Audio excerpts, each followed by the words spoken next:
ક્રાઇમના ગુનાને અંજામ આપનાર 6 આરોપીઓની સુરત સાયબર ક્રાઇમ સેલે ધરપકડ કરી। સામાન્ય લોકોને લોભામણી લાલચ આપીને તેમના અલગ અલગ બેંકમાં નવા બેંક એકાઉન્ટ ખોલાવી અને ત્યારબાદ ઇન્સ્ટન્ટ કીટો તેમજ સિમ કાર્ડ મેળવી તેને દુબઈ મોકલવામાં આવતું હતું। ફક્ત એટલું જ નહીં, દુબઈ ખાતેથી ઇન્ટરનેટના માધ્યમથી દેશના અલગ અલગ ભાગોમાં આ જ સિમ કાર્ડ અને બેંક એકાઉન્ટનો ઉપયોગ સાયબર ક્રાઇમના ગુનાને અંજામ આપવા માટે કરવામાં આવતો હતો। આ સમગ્ર ઘટનાક્રમને અંજામ આપનાર 6 આરોપીઓની સુરત સાયબર ક્રાઇમ સેલે ધરપકડ કરી છે। પોલીસે તમામ આરોપીઓ પાસેથી 9 મોબાઈલ ફોન, 1 આઈપેડ, 16 કેનરા બેંકની કીટ, 19 અલગ અલગ debit card, 78 sim card, 2 HDFC bank passbook, 6 Canara બેંકના એકાઉન્ટ, ઓપનિંગ ફોર્મ, 5 અલગ અલગ વ્યક્તિઓના આધાર કાર્ડ અને 1 પાન કાર્ડ મળી આવ્યું છે। આ ઉપરાંત 11 આરોપીઓને વોન્ટેડ જાહેર કરવામાં આવ્યા છે। સાયબર ક્રાઇમ ફ્રોડમાં અલગ અલગ પ્રકારના investment, task, succession, digital fraud, કોઈ પણ અરેસ્ટ વગેરે કોઈ પણ ફ્રોડમાં એક એમો એવી હોય છે કે આ પૈસા અલગ અલગ બેંક એકાઉન્ટોમાં ટ્રાન્સફર થતા હોય છે। જે અન્વયે સુરત સાયબર સેલ દ્વારા એક અભિયાન કે આવા એકાઉન્ટો કયા કયા બેંકોમાં ખોલાવવામાં આવે છે, કઈ રીતે એકાઉન્ટો ટ્રાન્સફર થાય છે, એના ઉપર ઘણા દિવસથી વોચ રાખવામાં આવેલી હતી। ગઈકાલે સુરત સાયબર ક્રાઇમ સેલ દ્વારા એક સાથે 3 ટીમને અંદાજિત 6 માણસોને કેનેરા બેંક સરથાણા ખાતેથી પકડવામાં આવ્યા છે। જેમાં જેઓના નામ જોઈએ તો રાજ રયાણી, વિજય ઓડ, મહેશ ભડિયાદરા, ચંદ્રેશ કાકડિયા, હાર્દિક દેસાઈ અને ચેન્નઈનો એક થન્નીગલ થેરુગનમ જે સેલમ ચેન્નઈનો છે। આ 6 લોકોની ધરપકડ કેનેરા બેંક સરથાણા ખાતેથી કરવામાં આવી હતી। આ લોકો પાસેથી જે વસ્તુઓ કબજે કરવામાં આવી એમાં 9 મોબાઈલ મળી છે, 1 ટેબ્લેટ મળ્યું છે, કેનેરા બેંકની બેંક એકાઉન્ટ નવું ખોલાવ્યું એવી 16 કીટ મળી છે, અલગ અલગ બેંકોના 19 ડેબિટ કાર્ડ મળેલા છે, 78 સિમ કાર્ડ મળ્યા છે, HDFCની એક ચેકબુક છે, HDFCની પાસબુક છે, કેનેરા બેંકની ઓપનિંગ ફોર્મ છે, પાન કાર્ડ છે।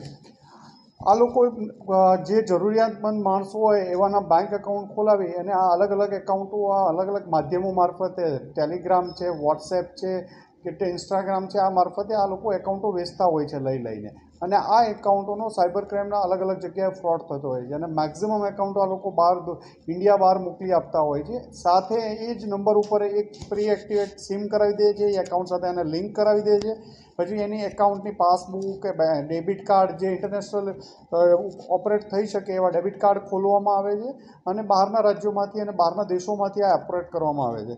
એટલે એક સુરત સાયબર ક્રાઇમ સેલ દ્વારા એક સારી સફળતા મળી છે। 6 માણસો પકડવામાં આવ્યા છે, જેમાં ચેન્નઈનું કનેક્શન ખુલ્યું છે, દુબઈનું કનેક્શન ખુલ્યું છે, અલગ અલગ 17 જણાના નામ આ તપાસ દરમિયાન ખોલવામાં આવ્યા છે। એક બીજો વિષય પણ છે કે સુરતમાં પણ અલગ અલગ વિસ્તારના લોકો બધા જ સરથાણા કેનેરા બેંક પાસેથી એક્ટિવ થયેલા છે। મેક્ઝિમમ કેનેરા બેંકનું આ એકાઉન્ટ છે એટલે એક પ્રાઇમરી અમે કેનેરા બેંકમાં પણ તપાસ કરીએ છીએ કે બેંક સાથે આ લોકોની કોઈ લિંક છે કે નહીં, બેંકનો કોઈ માણસ આ લોકો સાથે સંડોવાયેલો છે કે નહીં। આ ઉપરાંત આ એકાઉન્ટમાં ટ્રાન્ઝેક્શન સાથે કમિશન પણ આ લોકોને મળતું હતું। એટલે માનો કે આ એકાઉન્ટ છે એમાં 1 મહિનો ચાલે છે તો 1 મહિનામાં જે ટ્રાન્ઝેક્શન થાય છે એના ઉપર પણ આ લોકો કમિશન લેતા હતા। એક એકાઉન્ટમાં 10,000થી લઈ 1.5 લાખ રૂપિયા સુધીના પૈસા આ લોકો આરોપીઓ મેળવતા હતા। આમના વિરુદ્ધ ગુનો દાખલ કરી પ્રાથમિક પૂછપરછ ચાલુ છે, રિમાન્ડ મેળવવામાં આવશે અને આમાં વધુ તપાસ કરવામાં આવશે। અલગ અલગ આરોપીઓ અલગ અલગ છે। 3 ગેંગ પકડવામાં આવી હતી, કોઈ 2 વર્ષથી કરતું હતું, કોઈ 6 મહિનાથી કરતું હતું। ચંદ્રેશ કાકડિયા વિરુદ્ધ 6 ગુના દાખલ થયેલા છે, જેમાં 2023માં પણ સાયબર ક્રાઇમના 2 ગુના દાખલ થયેલા છે। એટલે એક અલગ અલગ સાયબર ક્રાઇમની એક આખી ગેંગો અલગ અલગ 3 ગેંગો પકડાયેલી છે। તમિલવાળો જે છે એ ટેલિગ્રામથી આ એકબીજાના સંપર્કમાં આવ્યા હતા અને આની પહેલાં પણ એ અહીંયા આવીને એકાઉન્ટ લઈ ગયેલો હતો। તામિલનાડુવાળો જે થન્ની ગયેલ છે એનો બ્રધર અરુણ દુબઈ છે અને દુબઈ, ચેન્નાઈ એક આ લોકોના આપણા લઈ અને સાયબર ફ્રોડના અલગ અલગ જગ્યા એકાઉન્ટોનો ઉપયોગ થતો હતો। એ વેરીફાઈ કરીએ છીએ કે કેટલા એકાઉન્ટોમાંથી આ એકાઉન્ટોમાં પૈસા આવ્યા હશે, ટ્રાન્ઝેક્શન કેટલા થયા છે અને એનો ભોગ ક્યાં ક્યાં બનેલા છે લોકો। સર, એ ચંદ્રેશ કાકડિયા જે છે એની ઉપર 6 ગુના છે, ટોટલ 10 છે। એ પોલીસની ઝડપથી ફરાર હતો કે પોલીસ અત્યાર સુધી એને ક્યાં સુધી પહોંચી નહીં? શું કારણ? ના, એ અગાઉ પકડાઈ ચૂક્યો છે, વોન્ટેડ ન હતો। ગઈકાલે તપાસ દરમિયાન ફરીથી એના રેડ દરમિયાન મળી આવ્યો છે અને એમના વિરુદ્ધ 6 ગુના દાખલ થયેલા છે।